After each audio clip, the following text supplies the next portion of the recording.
It's getting hard for us to remember culturally just how important Greek culture and Roman culture, but especially Greek culture, was to European and American education at one time. If you had an education like Symonds did, you spent much of your childhood learning Latin and Greek, two dead languages, so that you could read the classics and just so that you would know Latin and Greek. Um, that's no longer the case. I mean, we still study Latin and Greek, but it doesn't have anything like the centrality in Western education that it once had. Certainly, that was probably at its height in Symonds' time. And one of the great things that he points out is that his culture, culture of Europe, the culture of England, Britain, promotes the Greeks as being this incredible high point in human civilization, as this great boon to the human species, is the explosion of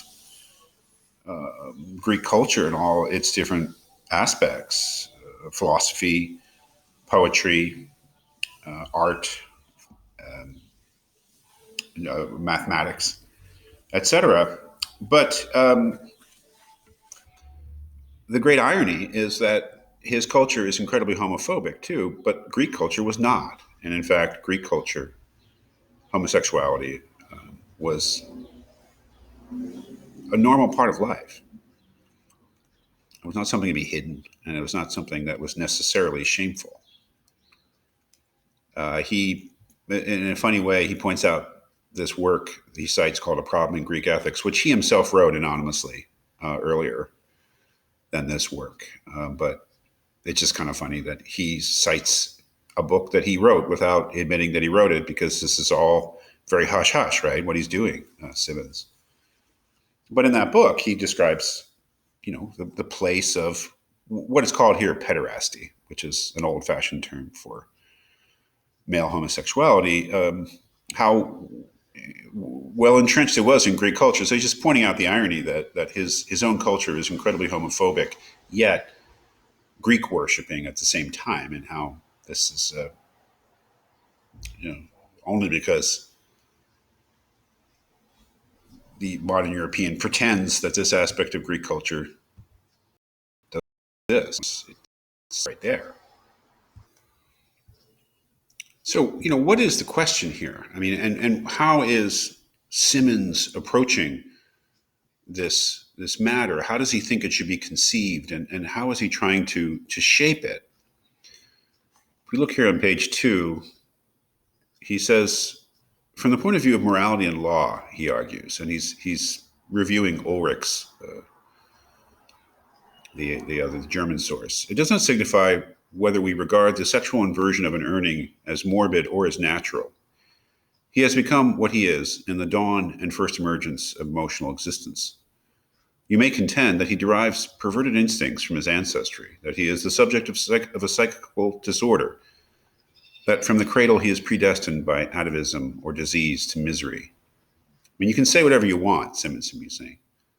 I maintain, he says, that he is one of nature's sports. That is, sport is just it's a mutation. It's just like a new form that pops up.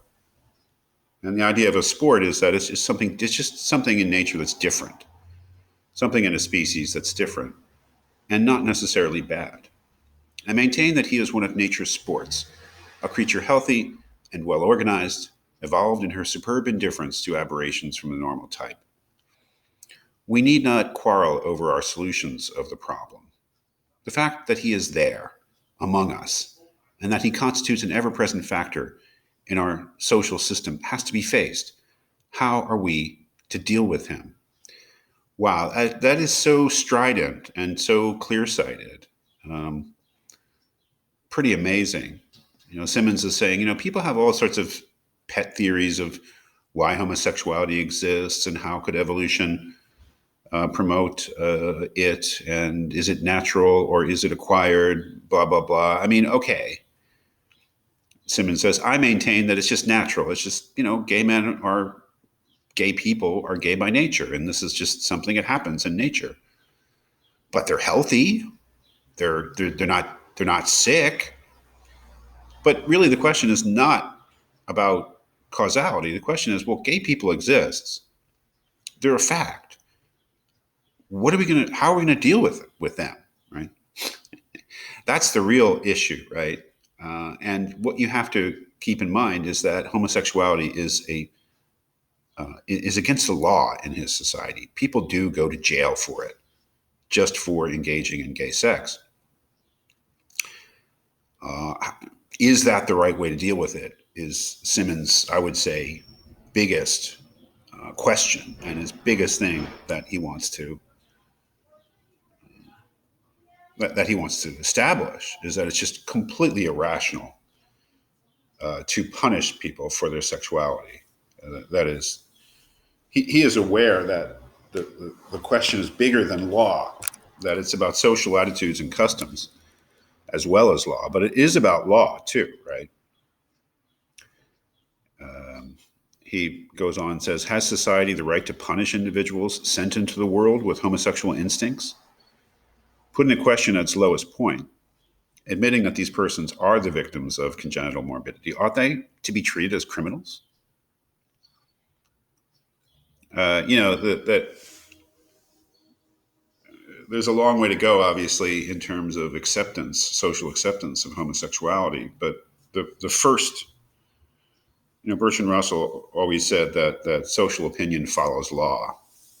So that the first, I'm sorry, Symonds said that in the earlier reading, that social opinion, custom follow law. Well, so then the first thing to do, obviously, if you want to change social opinion, is to change the law.